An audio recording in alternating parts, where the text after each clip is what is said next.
December 13th, 2025, the Federal Reserve quietly announced something that should make every American investor sit up and pay attention. They're purchasing $40 billion in Treasury bills every month, calling it routine reserve management to maintain ample liquidity in our banking system. Sounds boring, right? Standard central bank operations that most people scroll past without a second thought. Except here's what they're not telling you. That same week, silver prices exploded past $72 per ounce on December 24th, hitting levels we haven't seen in modern market history. And suddenly, that $40 billion liquidity injection doesn't look routine at all. It looks like an emergency rescue operation for banks drowning in losses they never saw coming. Think about the timing here. Our central bank just spent months telling markets that interest rates would stay higher for longer, that inflation concerns required discipline and patience. They projected strength and stability. Then, boom, they cut rates to a range between 3.5 and 3.75% on December 10th and immediately started pumping billions into Treasury purchases. That's not a policy adjustment. That's panic dressed up in technical language, hoping nobody connects the dots between those Treasury purchases and what's happening in precious metals markets right now. Because while most Americans were focused on holiday shopping and year-end planning, something historic was unfolding in silver markets that threatens to blow up decades of carefully managed price suppression. We're talking about commercial short positions, so massive, so underwater that they're creating systemic stress in our banking system. And the smart money, they saw this coming months ago and quietly repositioned while retail investors were still debating whether precious metals even matter anymore. Let me show you the numbers that banks desperately don't want you calculating. According to Commodity Futures Trading Commission data from December 16, 2025, commercial short positions in COMEX silver stand at 189 contracts. Now, each contract represents 5,000 ounces of silver. Do that math with me. That's over 505 million ounces of paper silver obligations sitting on bank balance sheets right now. 500 million ounces of promises to deliver physical metal that these institutions need to cover. But here's where this gets absolutely wild. Registered COMEX inventory, the actual physical silver available for delivery against those contracts, has plummeted to multi-year lows. We're looking at a paper-to-physical ratio of 378:1. Read that again. For every actual ounce of deliverable silver in COMEX vaults, there are 378 paper claims against it. Think about what happens when even a fraction of those contract holders decide they want actual metal instead of cash settlement. Think about banks scrambling to find physical silver in a market where industrial demand is already consuming every available ounce. Think about margin calls piling up as silver prices climb higher every single day, forcing institutions to either post billions in additional collateral or close positions at catastrophic losses. This isn't theoretical anymore. Silver's price surge this year represents a 120% gain from January levels around $28.92. That kind of move doesn't happen in suppressed markets. It happens when the suppression mechanism breaks down. When the institutions that spent years capping prices suddenly lose control of the narrative and the mathematics behind their positions turns violently against them. And here's the detail that should make every American precious metals investor understand exactly what's happening right now. J.P. Morgan Chase, the bank that paid a $920 million fine in 2020 for manipulating precious metals markets through illegal naked shorting, that same institution reportedly closed its entire 200 million ounce naked short position between June and October of this year. They didn't just close it, they flipped long, massively long. We're talking about 750 million ounces of physical silver, the largest stockpile in world history, now sitting in J.P. Morgan's possession. Let that sink in. The bank that spent decades suppressing silver prices that got caught and fined for illegal manipulation just positioned itself for the mother of all short squeezes by acquiring 3/4 of a billion ounces, while other institutions are still trapped short. What does J.P. Morgan know that other banks are about to learn the hard way? They know that the decades-long price suppression regime just ended. They know that with industrial demand, accelerating supply deficits mounting, and paper markets completely disconnected from physical reality, the institutions still holding those 100,000 short contracts are about to face a liquidation event that could reshape precious metals markets for a generation. The smart money already repositioned. The Federal Reserve just injected emergency liquidity, hoping to keep banks solvent through year-end. And silver prices keep climbing, despite every historical playbook saying they should be getting smashed back down by now. This isn't how suppressed markets behave. This is how markets behave right before something breaks in a spectacular and irreversible way. So when you see headlines about the Fed maintaining ample reserves through Treasury purchases, understand what's really happening. Our central bank is backstopping institutions facing margin calls and derivative stress from positions that made perfect sense when silver was trading at $20, but are now underwater by billions as prices push toward levels that force either capitulation or systemic crisis. The question every American investor needs to ask right now is simple. If JP Morgan saw this coming clearly enough to close 200 million ounces of shorts and flip long with 750 million ounces of physical metal, what happens to the banks that didn't reposition? What happens when those 500 million ounces of paper obligations come due in a market where physical silver is nowhere to be found at current prices? We're about to find out. And that $17 billion that banks borrowed from the Fed in December, that's just the down payment on a crisis that's only getting started. Now, let me show you exactly how deep this crisis runs and why the Federal Reserve's emergency response tells us everything we need to know about the desperation setting in at major financial institutions right now. Because what we're witnessing isn't just a price spike in a commodity market. We're watching the mathematical certainty of a short squeeze collide with structural supply deficits that make covering these positions virtually impossible without blowing up the entire pricing mechanism. Silver opened 2025 trading around $28.92 per ounce. By mid-December, it had surged past $64. On December 24th, it touched $72 before pulling back slightly. That is a 120% year-to-date gain in a market that banks spent decades convincing investors was dead, obsolete, and irrelevant compared to digital alternatives. But here's what that price move really represents in institutional terms. Every dollar that silver climbs above the price where these commercial shorts were established creates billions in mark-to-market losses that banks have to account for on their balance sheets. Industry analysts estimate that the current short position configuration has generated over $15 billion in unrealized losses for institutions holding those contracts, $15 billion of red ink that keeps getting deeper every single trading session that silver refuses to collapse back to levels where these positions make sense. And the pressure isn't just coming from price appreciation, it's coming from something far more dangerous to paper markets. Physical metal scarcity that is making it impossible to borrow silver to maintain these short positions without paying through the nose. In October 2025, silver lease rates in London spiked to 11%. Let me put that in perspective for you. Normal silver lease rates hover below 1%. When lease rates hit 11%, it means institutions are so desperate to borrow physical metal that they're willing to pay exorbitant costs just to keep their positions from imploding. 11% lease rates don't happen in markets with abundant supply.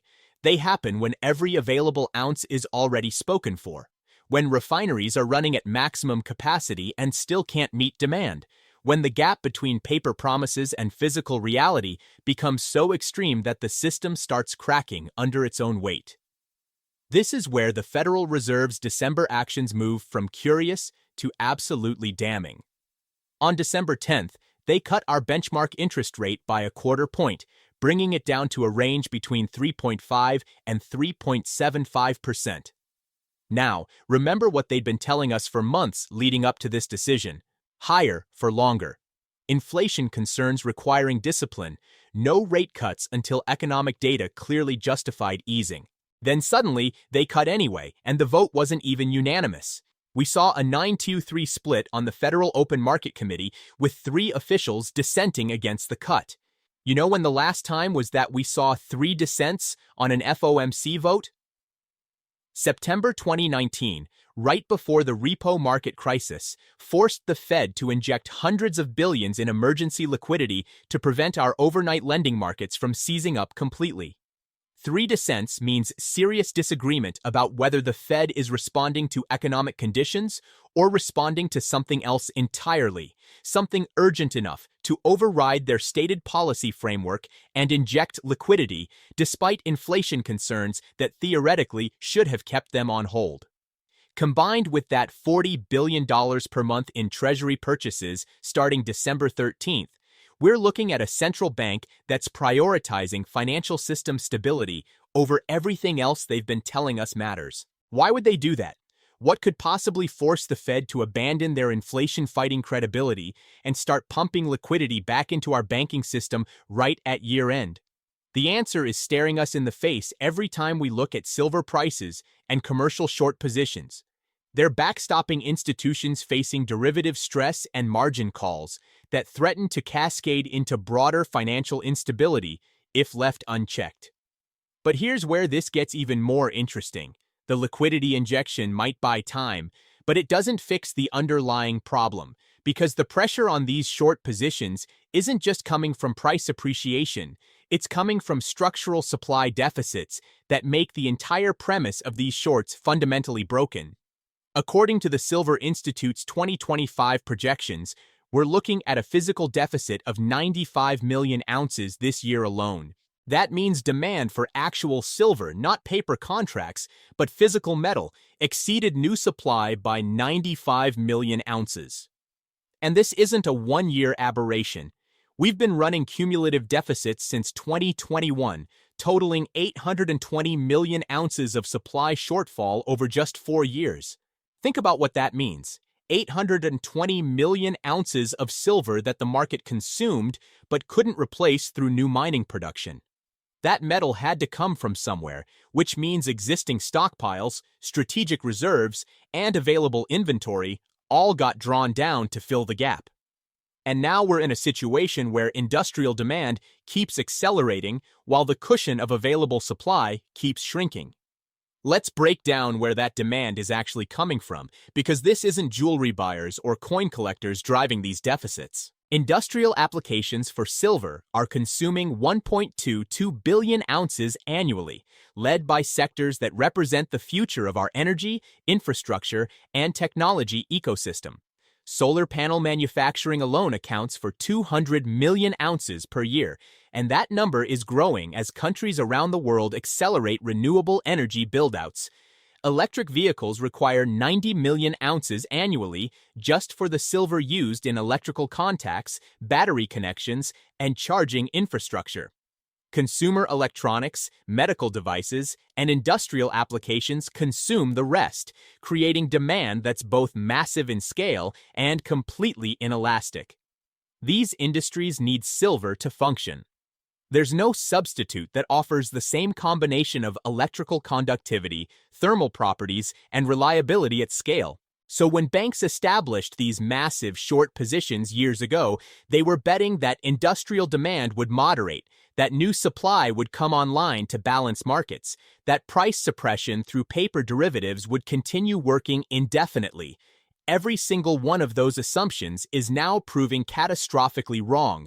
Industrial demand didn't moderate, it accelerated beyond anyone's projections. New supply didn't flood the market.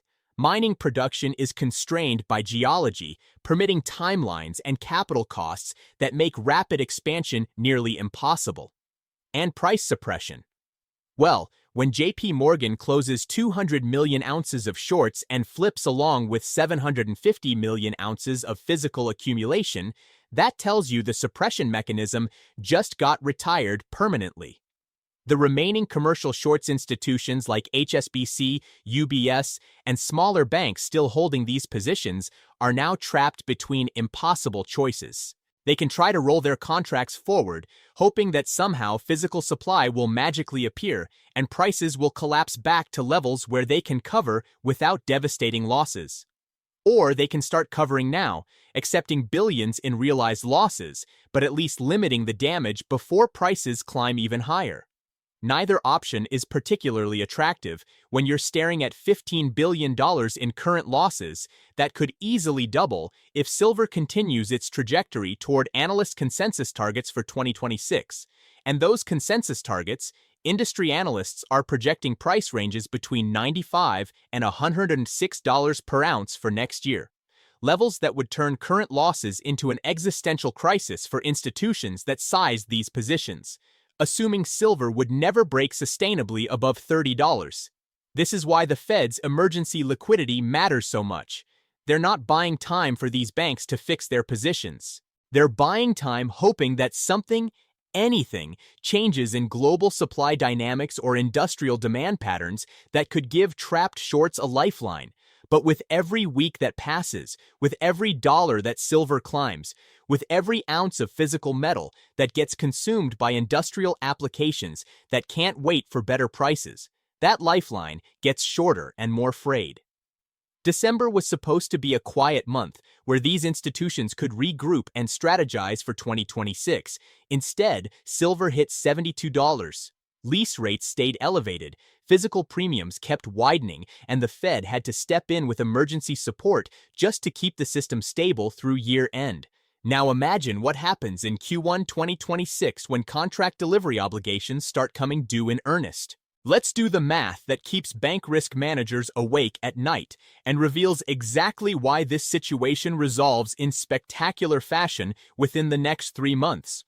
Because once you understand the numbers, once you see how the physical market constraints intersect with paper market obligations, the endgame becomes absolutely clear. This doesn't end with a whimper. It ends with either forced liquidation at catastrophic losses or COMEX rule changes that destroy the exchange's credibility permanently. Start with the current open interest numbers. COMEX silver open interest stands at 152,921 contracts as of mid-December 2025. Multiply that by 5,000 ounces per contract, and you're looking at 764 million ounces of paper silver obligations on the exchange right now. 764 million ounces of promises that institutions made when physical delivery seemed like a remote theoretical possibility. Now, here's where the mathematics turn brutal. Registered inventory, the actual deliverable silver sitting in COMEX vaults available to satisfy a contract obligations, sits near historical lows. We're talking about inventory levels that have been systematically drained over the past several years as industrial demand consumed available supply, and smart money, like JP Morgan, quietly accumulated physical metal ahead of this squeeze. Run this scenario with me. What happens if just 10% of current contract holders decide they want physical delivery instead of cash settlement? 10% of 764 million ounces equals 76 million ounces of delivery demand hitting COMEX vaults simultaneously. That's more than the entire registered inventory available for delivery. It's not even close. So COMEX faces an impossible choice in that scenario. They can either force cash settlement on contracts that were explicitly designed to allow physical delivery, which destroys the exchange's credibility as a physical price discovery mechanism and triggers a mass exodus to physical markets. Or they can let prices spike to whatever level is necessary to attract enough physical sellers to satisfy delivery requests, which likely means silver trading at $150 or higher within weeks. Neither outcome is acceptable to the institutions holding massive short positions. The first outcome means their underwater positions get crystallized at current prices, locking in billions in realized losses. The second outcome means they face margin calls and additional losses as prices spike to levels that make current $60 silver look cheap. By comparison, and remember, this is not a symmetrical market where shorts can simply cover by buying from willing sellers at slightly higher prices. This is a market where JP Morgan already removed 200 million ounces from the short side and accumulated 750 million ounces on the long side. The primary entity that used to provide liquidity and cap prices is now positioned to profit massively from explosive upside. Let's talk about what JP Morgan's position flip really means for the banks still trapped short. When the U.S. Department of Justice and CFTC fined JP Morgan $1920 million in 2020, they documented over a decade of illegal spoofing and price manipulation in precious metals markets. The settlement details revealed that JP Morgan held approximately 200 million ounces in naked short positions that they used to suppress prices from 2008 through 2016. Those positions are now closed. Not rolled forward, not hedged, closed entirely, and flipped to a massive long position that represents the single largest physical silver stockpile in human history. Think about the strategic calculation behind that move. JP Morgan's traders aren't stupid. They understood better than anyone exactly how the price suppression mechanism worked because they operated it for years. And when they decided to close those shorts and flip long with 3/4 billion ounces, they were making a definitive statement. The suppression regime is over, and the next phase is violent price discovery to the upside. For the banks that didn't reposition, HSBC, UBS, and smaller institutions still holding chunks of those 100,000 commercial short contracts, JP Morgan's exit removes the market maker that used to absorb buying pressure and provide liquidity during price spikes. Now, when prices surge, there's no massive short willing to sell into the rally and cap gains. There's just increasing demand hitting decreasing supply with nobody willing to step in and provide resistance. Industry analysts have consensus 2026 price targets for silver ranging from $95 to $16 per ounce. Those projections are based on supply-demand fundamentals, industrial consumption trends, and monetary policy expectations. They're not wild-eyed speculative targets. They're sober assessments from institutions like Bank of America, Goldman Sachs, and independent precious metals analysts looking at the structural deficits we just discussed. Now, calculate what those price targets mean for institutions currently short at an average basis somewhere in the $30 to $40 range. If silver reaches $95, every ounce they're short represents $55 to $65 in losses. Multiply that across 500 million ounces of commercial short positions, and you're looking at 25 to 30 billion in total losses that would need to be realized just to exit these positions. $25 billion. That's not a rounding error on a quarterly earnings report. That is a capital adequacy crisis for mid-sized institutions and a serious impairment event, even for major international banks. And those calculations assume they can actually cover at $95, which becomes increasingly dubious if physical supply constraints force prices higher during any attempted covering operation. But let's take this even further, because the real catalyst that could force this endgame isn't just price appreciation. It's the gold-to-silver ratio normalization that's already underway. This ratio, which measures how many ounces of silver it takes to buy 1 ounce of gold, has been one of the most reliable mean reversion indicators in precious metals markets for centuries. The gold-to-silver ratio started 2025 at 100 to 1, meaning it took 100 ounces of silver to buy 1 ounce of gold. By December 2025, that ratio compressed to 65 to 1, the lowest level we've seen since 2021.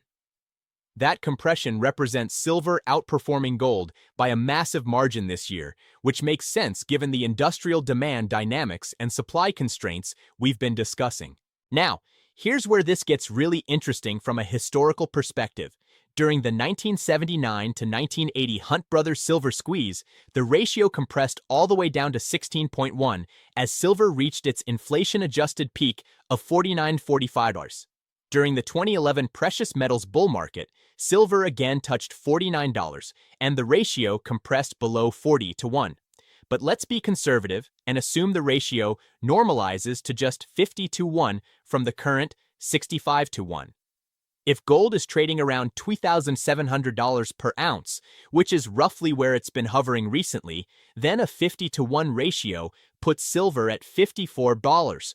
We're already past that level. So, let's say gold continues its own appreciation to $3,000, as many analysts expect given monetary policy trends and currency debasement concerns globally. $3,000 gold at a 50-to-1 ratio means $60 silver. We already hit $72 in December. So, that's actually conservative. But now consider what happens if the ratio compresses further to 40-to-1, which would still be well above the extremes we saw in 1980 and 2011. Suddenly, you're looking at $75 to $100 silver with gold at $3,000. And if silver makes a real parabolic run, similar to what happened in those previous episodes, if the ratio compresses to 30-to-1, now you're talking about $100 silver with gold still at $3,000 or $40 silver. If gold pushes to $420 per ounce, matching historical peak ratios, that's not wild speculation. That's historical precedent combined with current supply-demand fundamentals that are actually far more bullish than anything we saw in 1980 or 2011. Back then, industrial demand was a fraction of what we're seeing today.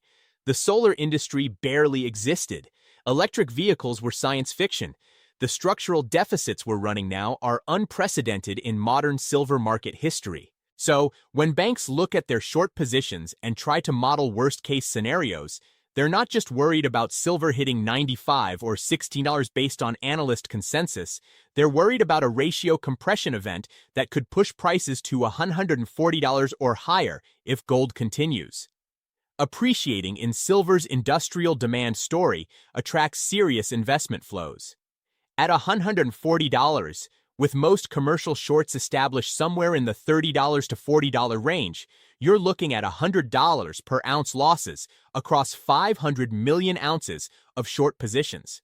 That's $50 billion in total losses before accounting for the margin calls, financing costs, and operational stress of trying to cover that massive position in an illiquid physical market. $50 billion. That's the kind of number that forces emergency Fed intervention, comics, rule changes, or both.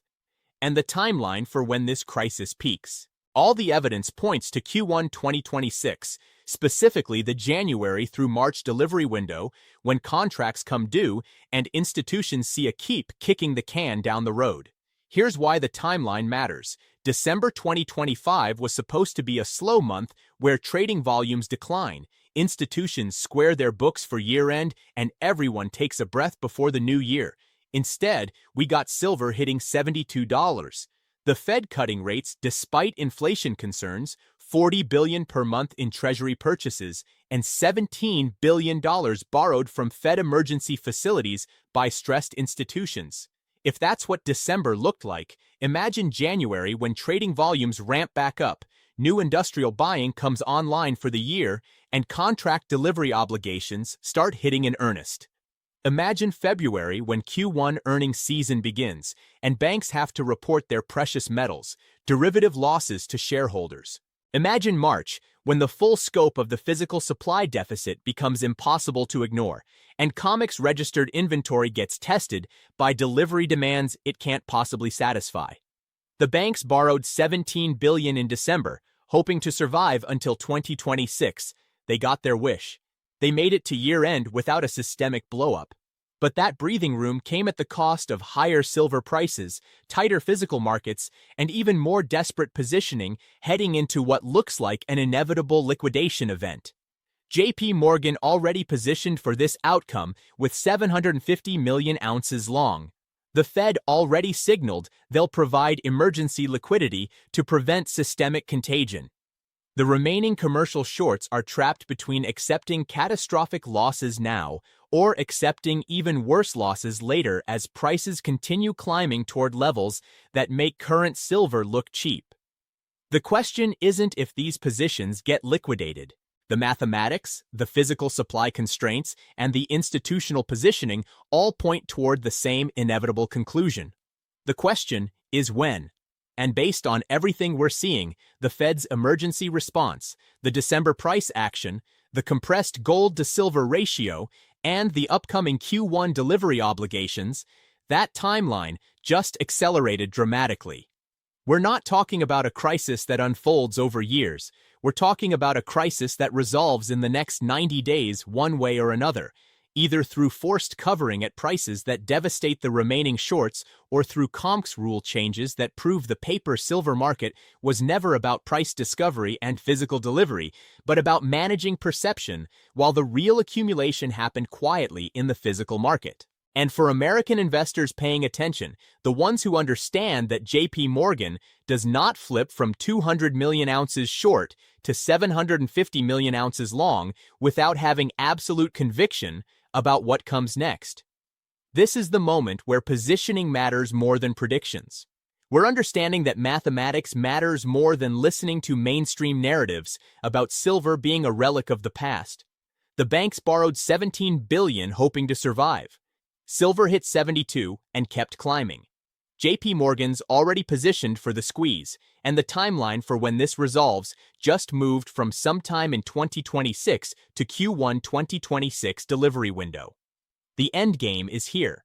The only question left is whether you were positioned for what happens when those 500 million ounces of paper obligations collide with physical market reality that makes covering mathematically impossible at any price that keeps these institutions solvent.